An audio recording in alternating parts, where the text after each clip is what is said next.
계속해서 이사야서의 말씀을 같이 묵상합니다. 13장부터 이제 이 이방 나라들에 대한 심판을 하나님께서 말씀하고 계십니다. 특별히 오늘 본문에서는 지난 13장과 함께 바벨론에 대해서 심판하시겠다라고 하는 말씀을 계속해서 하고 계십니다. 오늘 14장만 딱 보면 바벨론에 대해서 심판하는 것이 주가 아닌 것 같이 보일 수도 있는데요. 13장부터 연결해서 쭉 오는 말씀이기 때문에 주 중심은 바벨론에 대한 심판이다라고 하는 것을 알 수 있습니다. 자, 근데 이야기의 흐름은 그렇지만 그럼에도 불구하고 하나님의 마음 가운데, 하나님의 중심 가운데에 있는 것은 바벨론에 대한 심판보다는 이스라엘 백성들을 향해서 하나님께서 주시고자 하는 마음이 있다라고 하는 것, 그것을 우리가 발견하는 것이 더 유익하고 중요하다라고 생각되어집니다. 오늘 본문 말씀 읽으면서 함께 말씀을 묵상하겠습니다. 1절 말씀 같이 읽겠습니다. 시작. 여호와께서 야곱을 긍휼히 여기시며 이스라엘을 다시 택하여 그들의 땅에 두시리니 나그네 된 자가 야곱 족속과 연합하여 그들에게 예속될 것이며. 2절 계속이요. 민족들이 그들을 데리고 그들의 본토에 돌아오리니 이스라엘 민족이 여호와의 땅에서 그들을 얻어 노비로 삼겠고 전에 자기를 사로잡던 자들을 사로잡고 자기를 압제하던 자들을 주관하리라. 아멘. 네, 하나님께서 야곱 이스라엘을 향하여서 긍휼을 베푸시겠다라고 말씀합니다. 긍휼히 여기시겠다라고 말씀하고 있습니다. 하나님께서 저와 여러분 자기 백성들을 긍휼히 여기시는 줄 믿습니다. 하나님께서 긍휼히 여기신다라고 하는 것은 그것이 행동으로 나타날 때에는 은혜라고 표현되어집니다. 긍휼, 어떤 감정적인 것에 머물러 있는 것이 아니라 뭔가 행동하신다. 하나님께서 은혜로서 우리 가운데서 머무르시고 역사하신다라고 하는 것을 우리가 기억해야 합니다. 하나님께서 긍휼히 여기시고 그래서 긍휼히 여기시는 자기 백성들에게 은혜를 베푸십니다. 그 은혜를 베푸신 모습이 1절 후반부와 2절, 3절에 나와 있는 거죠. 그 은혜들이 무엇인가 살펴보면 첫 번째는 이스라엘을 다시 택하시겠다라고 하는 겁니다. 다시 택하셔서 이전에는 혹시 버림바 되었을지 모르지만 내가 다시 택하여서 나의 백성으로 삼겠다라고 말씀하십니다. 그리고 그 은혜 두 번째는 택할 뿐만 아니라 그들의 땅에 다시 두시겠다라고 말씀하십니다. 여기서 다시 택하신다라고 하는 말은 이 다시라고 하는 말 속에는 그럼에도 불구하고라고 하는 그런 의미가 담겨 있습니다. 이스라엘 백성들이 왜 버림을 받았습니까? 그들이 왜 심판을 받았습니까? 분명히 하나님의 불의하심 때문이 아니라 자기들이 하나님의 의로움에 대해서, 하나님의 의로운 약속에 대해서 알고 그 속에 품었음에도 불구하고 그것을 기억하려 하지 않고 그것을 버리고 의롭지 않은 길을 택하여서 갔었기 때문이죠. 그러나 하나님께서 그들을 바라보시면서 긍휼히 여기실 때 은혜를 베푸시는 중에 그들을 그럼에도 불구하고 다시 택하시겠다라고 말씀하시는 겁니다. 그리고 그들에게 선물로 주셨던 그 땅, 여기 그들의 본토, 2절에서는 그들의 본토라고 표현되어 있는 그 땅으로 다시 인도해 가시겠다라고 하는 겁니다. 이 은혜라고 하는 말에 대해서 게리 셰프먼은 이렇게 표현합니다. 다른 사람의 잘못으로 생긴 고통을 받아들이고 계속 사랑하는 것이다. 굉장히 은혜롭죠. 다른 사람의 잘못으로 생긴 고통, 그것을 받아들이고 그 고통에도 불구하고 계속 그 사람을 사랑하는 것이다. 그것이 은혜다라고 얘기합니다. 하나님께서 그러한 은혜를 우리에게 베풀어 주셨습니다. 믿습니까? 하나님께서 그러한 은혜를 이스라엘 백성들에게 베푸신 거예요. 하나님의 은혜는 그냥 감정적인 것에 머물러 있는 것이 아니라 행동하는 것으로 늘 나타났던 거죠. 그리고 그 행동하심이 이스라엘 백성들을 다시 택하고 그들을 다시 그들의 땅으로 인도해 가시는 것, 그렇게 나타나고 있습니다. 이스라엘 백성들이 가진 땅, 가나안 땅이죠. 약속의 땅입니다. 이스라엘 백성들이 애굽 땅에서 노예로서 죽도록 고생하고 있을 때 하나님을 향하여 부르짖고 찾으니까 하나님께서 그들을 추억하셔서 기억하셔서 그들을 다시 애굽 땅에서 건져내셔서 가나안 땅, 약속의 땅으로 들어가게 하셨습니다. 그 땅에 다시 들어가게 하시겠다라고 말씀하고 있는 겁니다. 이스라엘 백성들에게 있어서 땅의 개념이 얼마나 귀하고 복된 것인가라고 하는 것을 우리는 기억해야만 합니다. 이스라엘 백성들의 땅이 갖는 의미가 무엇인지에 대해서 이 맥스 루케이도 목사님은 짐을 버리고 길을 묻다라고 하는 책 속에서 이렇게 표현합니다. 시편 23편에서 푸른 초장이라고 하는 말에 대해서 이렇게 설명하고 있는 건데요. 제가 한번 읽어드리겠습니다. 유대 땅에 푸른 초장이 있다면 그건 어느 목자가 땀 흘려 조성해 놓은 곳입니다. 목자는 험한 땅을 편편하고 고르고 돌뿌리를 뽑아내 버립니다. 구루터기를 잘라버리고 덤불을 불태웁니다. 물기를 내고 목초를 기릅니다. 이게 목자의 일입니다. 그러므로 그가 나를 푸른 초장에 누이시며 라는 다윗의 말은 목자가 모든 준비를 완벽하게 끝낸 풀밭에 나를 눕게 하시며 라고 하는 뜻입니다. 하나님께서 자기 백성을 약속하신 땅으로 데려가시겠다라고 하는 것은 그 외적인 환경이나 외적인 조건을 만드시겠다라고 하는 의미보다 그 안에 하나님께서 철저하게 자기 백성이 살기에 합당한 영적, 육적 조건들을 만들어 놓으시고 그 가운데서 살 수 있도록 하시겠다라고 하는 겁니다. 지금도 이스라엘 땅을, 팔레스타인 땅을 가보면요, 굉장히 척박합니다. 비도 잘 오지 않기 때문에 자연적으로 그렇게 만들어져 있는 푸른 초장을 발견하기란 쉽지가 않습니다.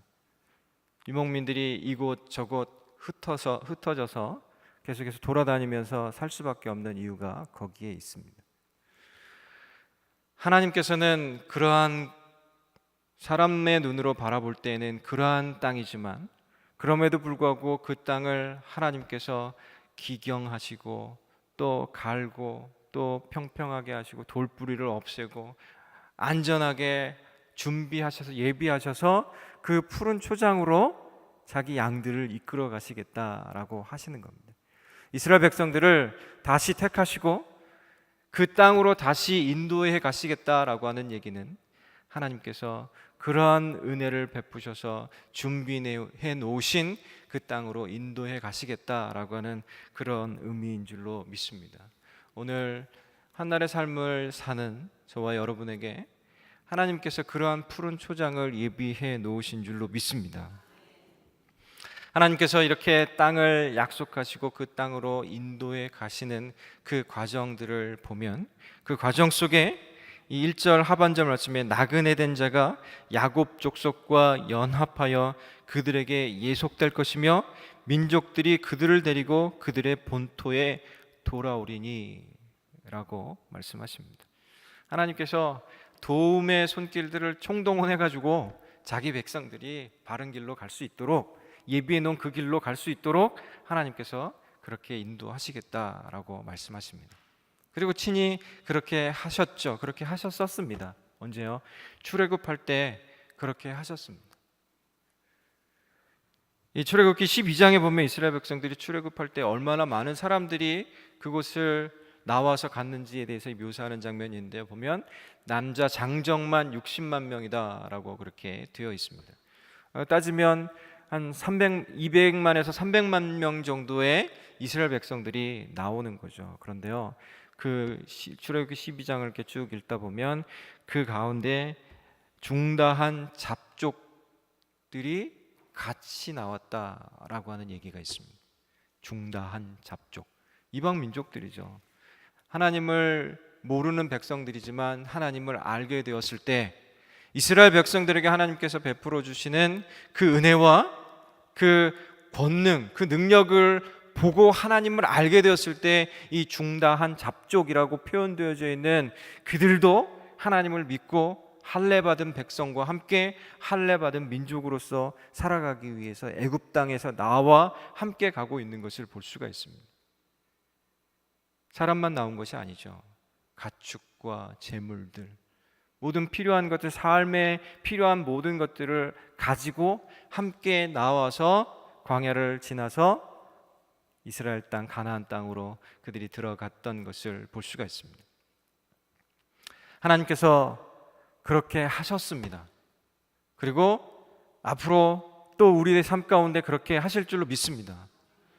이스라엘 백성들 속에서는 그 기억이 있어요. 하나님이 잘해 주셨던 것, 하나님이 은혜 베풀어 주셨던 것에 대한 기억이 있습니다. 그 기억을 기억하면서 하나님께 대해서 감사하고 찬양함을 통하여서 하나님께서 예비해 놓으신 그 길들을 걸어가는 것, 그것이 이스라엘 백성들을 향해서 하나님께서 긍휼을 베푸시고 은혜를 베푸시는 이유인 줄로 믿습니다. 하나님께서 그렇게 많은 것을 동원하여서 이스라엘 백성들을 그렇게 이끌고 가십니다. 그리고 그와 함께 2절 말씀 하반절에 보니까 이스라엘 족속이 여호와의 땅에서 그들을 얻어 노비로 삼겠고 전에 자기를 사로잡던 자들을 사로잡고 자기를 압제하던 자들을 주관하리라 라고 말씀합니다. 이 글을 읽는 이스라엘 백성들은 굉장히 통쾌할 거예요. 바벨론에서 그들이 살았을 때의 모습은 노예 상태잖아요. 거의 노예와 같은 그런 식민지 백성의 모습, 그리고 그게 포로로 끌려간 모습, 그렇게 살다가 하나님께서 그들이 그곳에서 나와서 하나님께서 다시 예비하신 그 땅으로 들어갈 수 있도록 하시겠다. 그뿐만 아니라 그들을 압제했던 자들을, 그들에게 칼을 들이댔던 자들을 다시 역전시켜서 그들을 그렇게 너희 밑에, 너희 앞에 그렇게 하시겠다라고 말씀하시니 굉장히 통쾌하죠.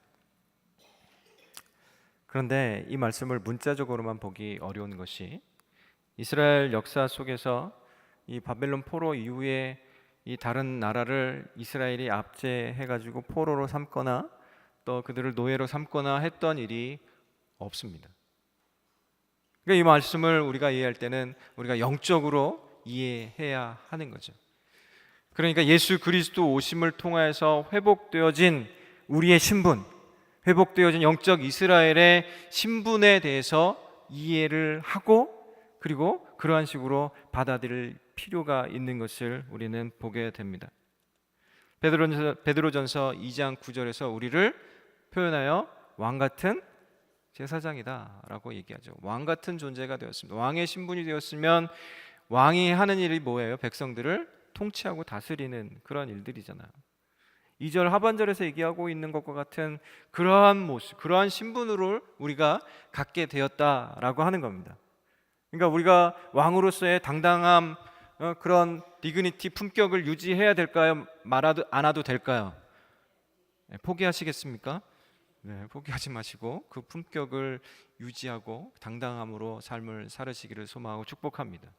그런데요, 이 왕이 됐기 때문에 집에 가가지고 와이프한테 갑자기 왕으로 군림하시면 어떻게 될까요? 큰일 납니다. 쫓겨날 수도 있어요. 그것이 아니라 이 왕 같은 제사장이 되었기 때문에 이렇게 하라라고 또 베드로전서 2장 9절에서는 얘기하고 있습니다. 그러나 너희는 택하신 족속이요 왕 같은 제사장들이요 거룩한 나라요 그의 소유가 된 백성이니 이는 너희를 어두운 데서 불러내어 그의 기이한 빛에 들어가게 하시니에 아름다운 덕을 선포하게 하려 하심이라. 하나님께서 이스라엘 백성들을 다시 택하시고 그 땅, 약속의 땅으로 다시 돌아가게 하신 그 이유는 하나님께서 하신 그 기이한 일들, 그 기이한 은혜를 기억하여서 하나님의 하나님 되심을, 그 복음을 세상 가운데 선포하는 일, 그것이 왕이 할 일이다 라고 말씀하고 계신 거예요. 여러분, 왕으로서 영적 권위와 영적 당당함을 이 땅 가운데서 유지하면서 그렇게 사시기를 소망하고 축복합니다. 하나님께서 우리들에게 주신 그런 거룩한 신분입니다. 실제로 이스라엘 백성들이 출애굽할 때 출애굽기 12장 말씀을 계속해서 보면요, 그들에게 그 잡족이라고 표현되어진 그들도, 이방 나라 사람들도 이 유월절 예식 가운데 참여할 수 있도록 허락하십니다. 하나님의 계획은 이스라엘이 구원받는 데 있지만, 그러나 거기에 머무르는 것이 아니라 이스라엘을 통하여서 모든 민족이 구원받기를 원하신다라고 하는 겁니다. 그래서 하나님에 대해서 표현할 때 우리는 만유의 주시다, 만왕의 왕이시다 라고 표현하는 겁니다. 모든 만물의, 모든 피조물들의 왕이신 하나님의 그 통치하심, 그것을 인정할 수 있도록 할 뿐만 아니라 그들이 나와서 하나님 앞에 예배하는 예배 공동체로 다시 들어갈 수 있도록 하는 것, 그 역할이 우리들에게 맡겨진 왕으로서의 권위와 또 책무인 줄로 믿습니다. 하나님께서 우리들에게 그러한 것들을 주시면서 약속하신 것이 3절 말씀 속에 있습니다. 3절 말씀 같이 읽을까요? 시작.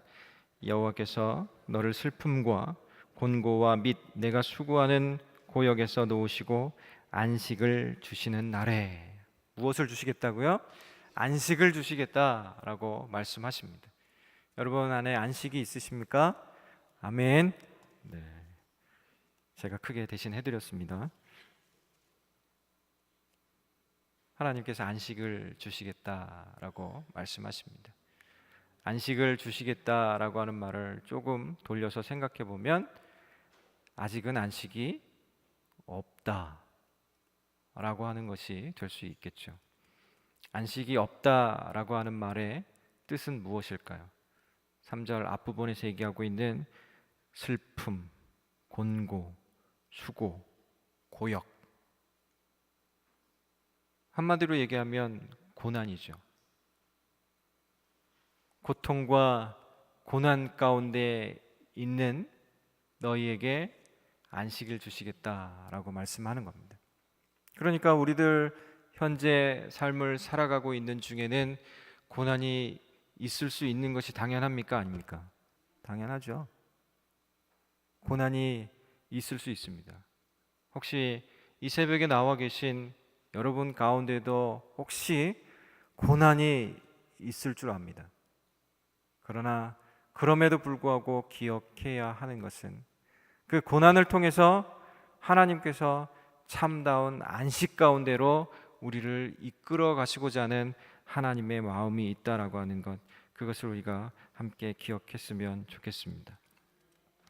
이사야서를 통하여서 하나님께서 계속 얘기하고 있는 것은 자기 백성에게 이러한 안식을 주시겠다라고 하는 겁니다. 실제로 이사야서 57장 15절에서는 지극히 존귀하며 영원히 거하시며 거룩하다 이름하는 이가 이와 같이 말씀하시되 내가 높고 거룩한 곳에 있으며 또한 통회하고 마음이 겸손한 자와 함께 있나니 이는 겸손한 자의 영을 소생시키며 통회하는 자의 마음을 소생시키려 함이라. 그 영을 소생시키고 그 통회하는 자의 마음을 소생시키시겠다라고 약속합니다. 그리고 그 아래로 좀 더 내려가면 이사야서 57장 19절에서 입술의 열매를 창조하는 자 여호와가 말하노라. 먼 데에 있는 자에게든지 가까운 데에 있는 자에게든지 평강이 있을지어다 내가 그를 고칠지라 하셨느니라 라고 말씀합니다. 먼 데에 있든지 가까운 데에 있든지 하나님께서 평강이 있게 하겠다라고 말씀하십니다. 그런데요, 이 이사야서 57장 19절에서 하나님께서 스스로에 대해서 표현하시기를 이렇게 표현합니다. 나는 입술의 열매를 창조하는 자다. 무슨 말이에요? 말한 것에 대해서 책임지고 그 결과물을 만드시는 분이다 라고 그렇게 표현을 하고 계시죠. 하나님께는 거짓말이 없습니다. 시건함이 없다라고 표현하고 있죠. 하나님은 이 농담으로 얘기하시는 일이 없습니다. 반드시 하신 말씀에 대해서는 약속을 지키시는 분입니다. 그러하기에 여러분의 마음이 먼 데 있든지 가까운 데 있든지, 여러분의 상황이 먼 데 있는 것 같든지 여러분의 상황이 가까이에 있는 것과 같든지, 어떠한 모습이든지 간에 하나님께서 입술의 열매를 창조하시는 분이시기 때문에 반드시 평강으로 이끌어 주실 줄로 믿습니다. 그런데 왜 우리 가운데는 이러한 슬픔, 곤고, 수고, 고역, 고난, 고통, 비극과 같은 일들이 계속해서 나타나는 걸까요? 심지어 우리가 예수 그리스도를 믿고 예배를 드림에도 불구하고 그런 일들이 나타날까요? 물론 하나님께서 고난을 통해서 우리들에게 조금 더 좋은 것을 알게 하시고자 하는 그런 목적이 있으시지만, 또 다른 면으로 생각해 보면 우리들 속에 참된 신자로서의 모습이 아니라 종교인으로서의 모습이 있기 때문에 스스로 자초한 고난 가운데 들어가는 일들도 있다라고 하는 겁니다. 어린 아이가 태어나서 사과 한 개를 가지고 이것이 두 개다라고 하는 것을 인지하는 시기가 몇 년 정도 지나야 그것을 인지할 수 있을까요? 우리 최종렬 장로님 아들은 너무 똑똑해가지고 태어나자마자 이렇게 알았을 것 같은데, 장로님 너무 똑똑하셔갖고 보통 3년 정도 걸린답니다. 그러니까 하나 더하기 하나가 둘이 된다라고 하는 것을 인지하는데 3년 정도의 시간이 태어나서 걸린다라고 합니다.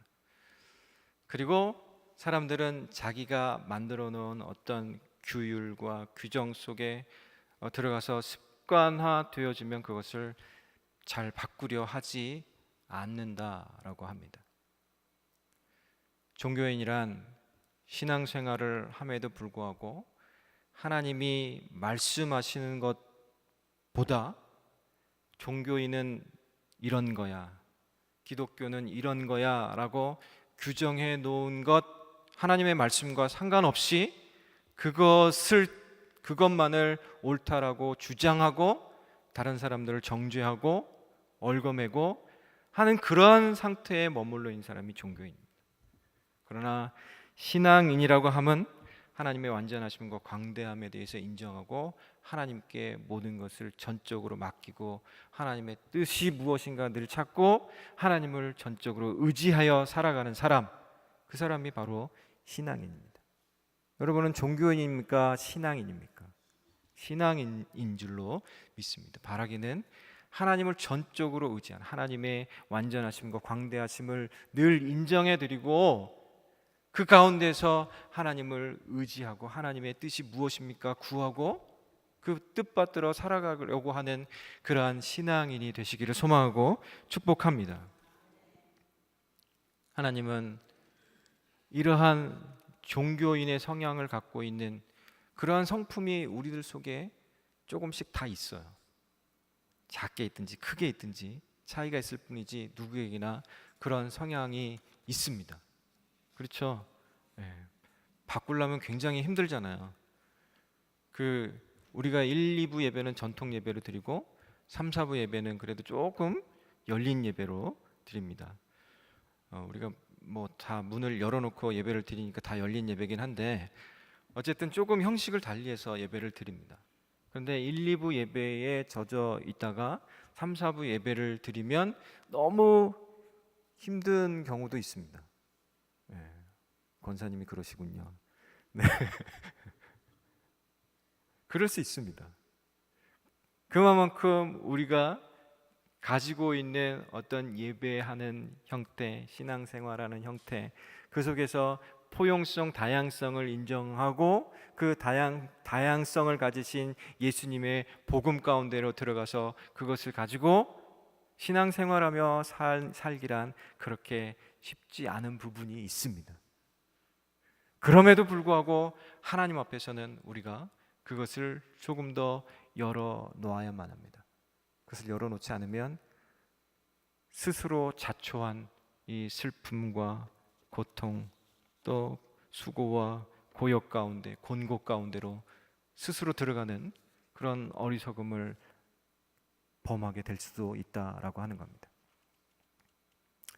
그러나 실제적으로 하나님께서 우리들에게 이 고통이라고 하는 것을 통해서 우리들에게 주시고자 하는 것은요, 이 아리스토텔레스라고 하는 그리스의 철학자는 비극에 대해서 이렇게 얘기합니다. 비극이란 이 비극을 통해서 연민과 두려움의 감정을 갖게 하는 것이고, 그 감정을 통하여서 이해와 깨달음으로 이끌어가는 것이다 라고 그렇게 표현을 하기도 했습니다.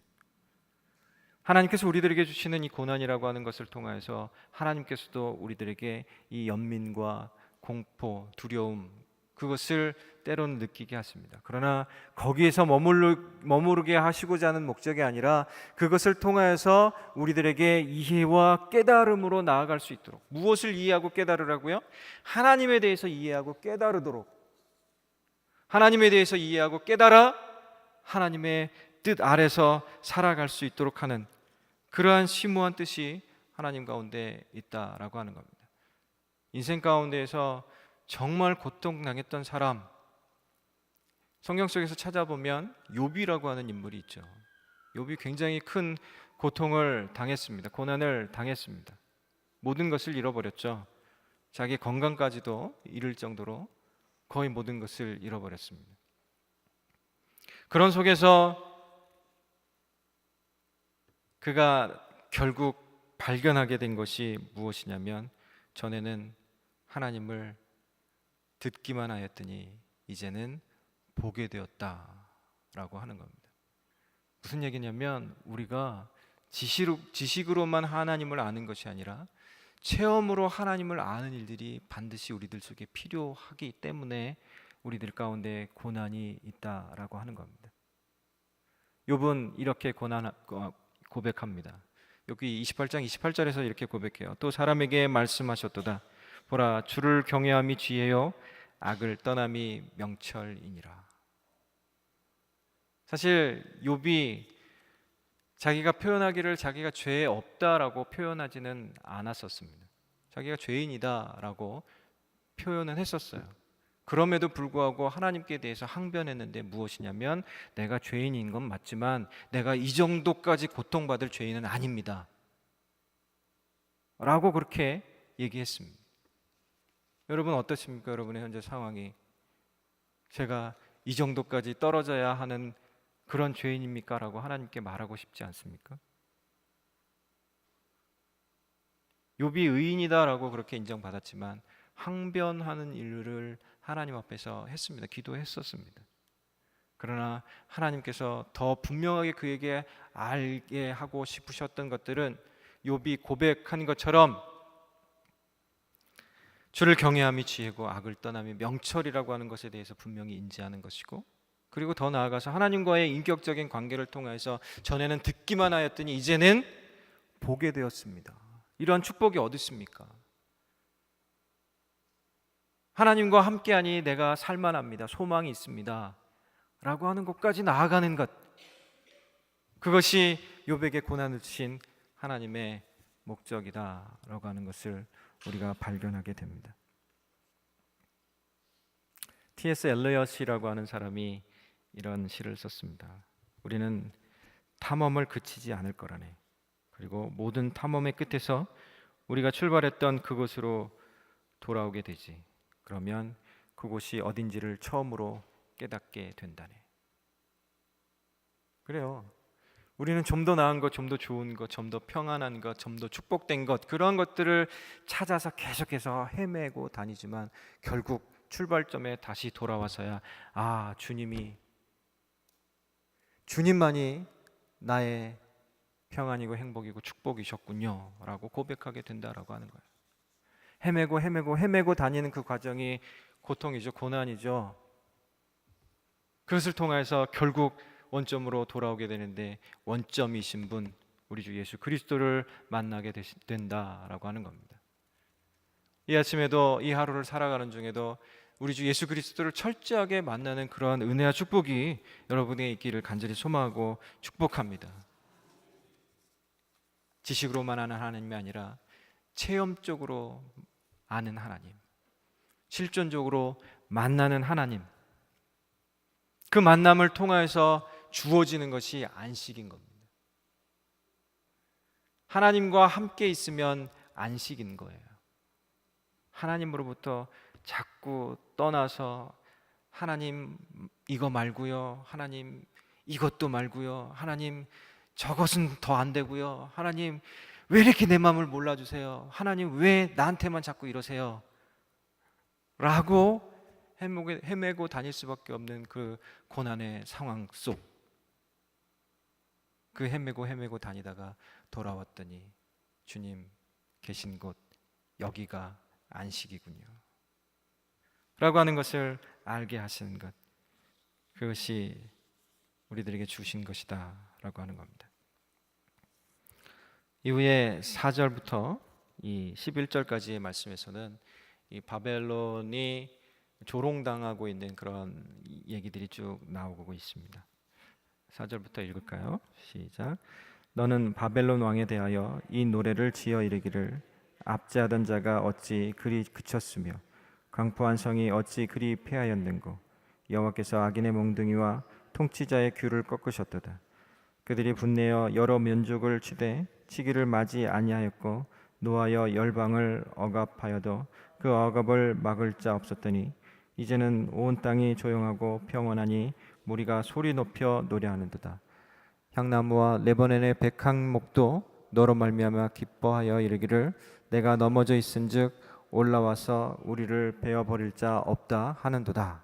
여기서 이 향나무와 레바논의 백향목, 이것들이 이제 안정감을 느끼는 거죠. 왜 자기를 자르려고 했던, 자기를 괴롭게 하려고 했던 바벨론이 없어졌으니까 이제 안정감이 들죠. 그런데 이 말씀을 쭉 읽으면서 마지막에 11절에 보면 내 영어가 스올에 떨어졌으며 내 비파가 소리까지로다. 내 비파 소리까지로다. 구더기가 내 아래에 깔리며 지렁이가 너를 덮어두다. 징그럽다.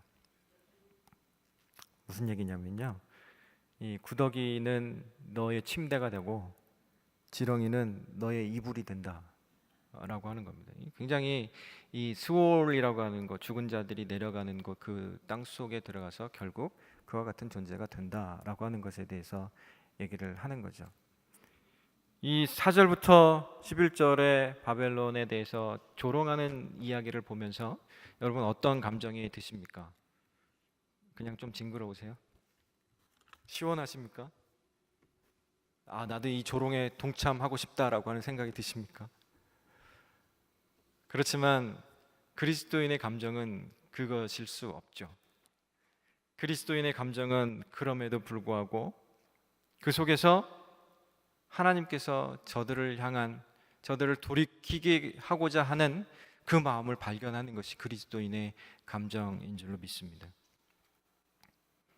우리는 다른 사람을 조롱해 버리는 것을 통해서 자기 존재감이나 자기의 가치를 끌어올리려고 하는 그런 태도를 버려야만 합니다. 이 세상 살아가면서 내가 조금 더 존귀해졌다라고 느끼는 방법, 아주 쉬운 방법은 다른 사람과 비교해서 내가 우위를 차지해 버리면 됩니다. 그냥 감정적으로 그냥 우위를 차지해 버리면 돼요. 그렇지만 그것은 하나님의 방법이 아닙니다. 자기 자존감을 높이는 것, 자기 가치감을 높이는 세상의 방법은 자기 행위 플러스 다른 사람의 바라보는 평가, 이 두 가지를 통해서 자기 존재감을 높이고 자기 자존감을 높이고 자기 가치감을 높이려고 합니다. 그렇지만 하나님께서 우리의 존재를 귀히 여기시면서 우리의 자존감을, 우리의 가치감을 높여주시는 방법, 유일한 방법은 나를 향한 하나님의 사랑에 대해서 알고 그 사랑 안에서 머물러 있는 것, 그 안에서 자기의 가치를 발견하는 것, 그것이 우리에게 있어서의 중요한 자존감입니다. 비록 바벨론이 멸망했지만 비록 악인들이 멸망하는 꼴을 보지만 그럼에도 불구하고 우리들 속에 있어야 하는 것은 그런 중에도 하나님께서 우리를 사랑하셔서 우리로 존재하게 하시고 우리를 택하셔서 자기가 약속하신 그 땅으로 다시 이끌어 가신다라고 하는 것, 그것이어야 하는 줄로 믿습니다. 그것을 위해서 우리 주 예수 그리스도께서 이 땅에 오셨습니다. 예수 그리스도께서는 이 땅에 오셔서 예수 그리스도 자신의 존재감을 높이는 방법으로 오직 십자가만을 택하셨습니다. 수많은 사람들이 예수님께서 기적을 베푸는 그 장소에서 그 기적을 바라보고 예수님을 바라보고 예수님의 존재를 그렇게 오버랩시켜서 평가를 했지만 당당하게 그것을 받아서 그들의 왕으로 군림하셔도 상관없는 그런 상태였지만 늘 그런 순간에 예수님께서는 그 자리를 떠나셔서 한적한 곳에 가셔서 하나님과 대면하는 시간을 가졌습니다. 그 유혹에 빠지지 않고 오히려 하나님의 사랑하심과 인정하심에 대해서 느끼고 그 존재감, 그것을 회복하고 확인하고 그러한 존재로서 살기를 원하셨고 그 끝에 바로 십자가가 있었던 겁니다. 오늘 한 날의 삶을 사는 중에 우리 가운데 예비해 놓으신, 만들어 놓으신 푸른 초장이 있는 줄로 믿습니다. 그 안에 안식이 있는 줄로 믿습니다. 그 안식 가운데 우리들이 발견한 우리의 존재감, 그것은 바로 예수 그리스도와 예수 그리스도의 십자가 때문에 더 분명하고 확실하게 되어질 줄로 믿습니다. 그러한 것이 저와 여러분, 우리가 함께 새생명 비전교회가 함께 살아가는 중에 누릴 축복이 되기를 간절히 소망합니다.